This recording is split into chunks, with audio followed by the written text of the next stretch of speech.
Hey, this is Matt, and you're listening to Bluegrass Jam Along, the podcast for anyone and everyone who plays bluegrass.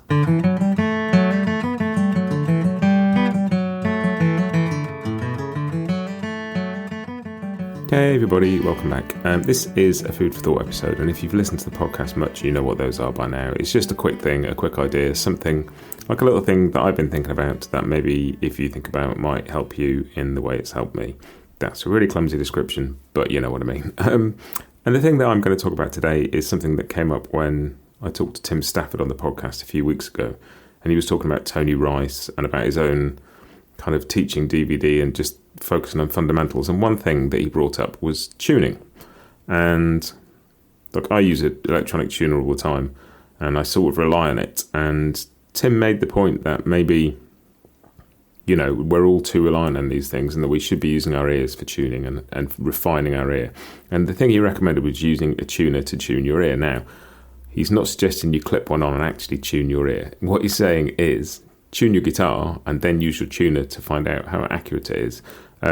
Tim will describe this much better than I do, so I'm going to just let Tim talk. There's a brief snippet from the interview coming up, and he also talks about how his ability to tune a guitar really made a difference to Tony Rice's sound as far as he was concerned. So I'm just going to let Tim explain it to you and get out of your way. Here we go. We've all forgotten how to tune by ear in this music because we have these great electronic tuners.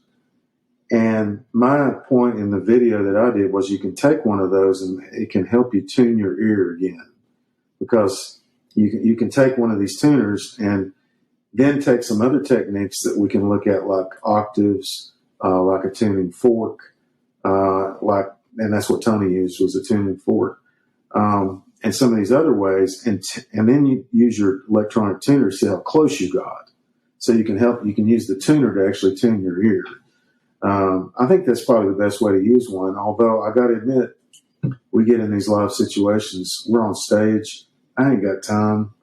I will have to use the tuner, to rely on, because sometimes I'm even emceeing at the same time I'm tuning, and you don't have time to do the ways of tuning that you can't hear for one thing. You got backstage before show, it's really tough to hear, so you depend on that tuner.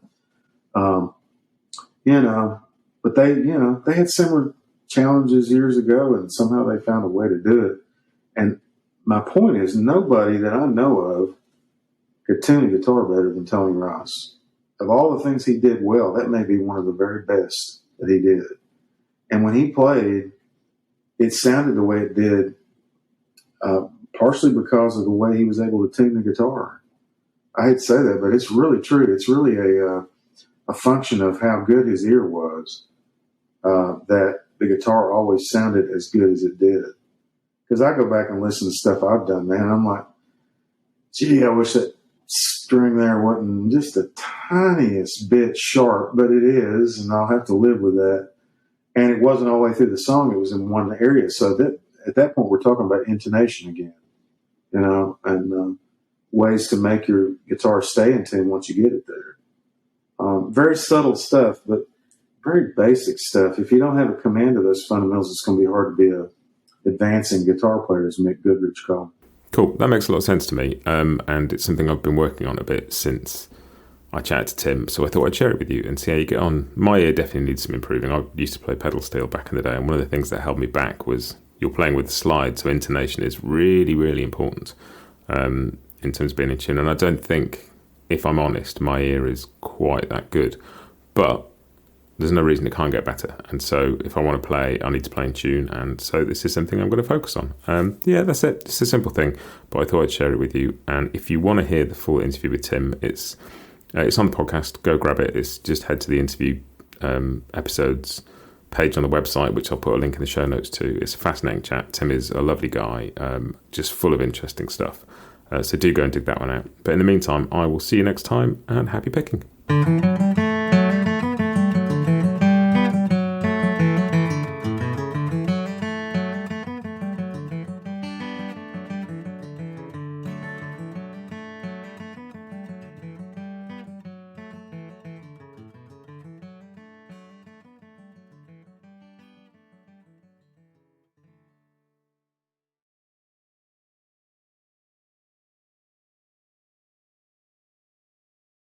Bluegrass Jam Along is proud to be sponsored by Collings Guitars and Mandolins, making some of the finest guitars and mandolins in the world since the 1970s. Visit collingsguitars.com and find out why.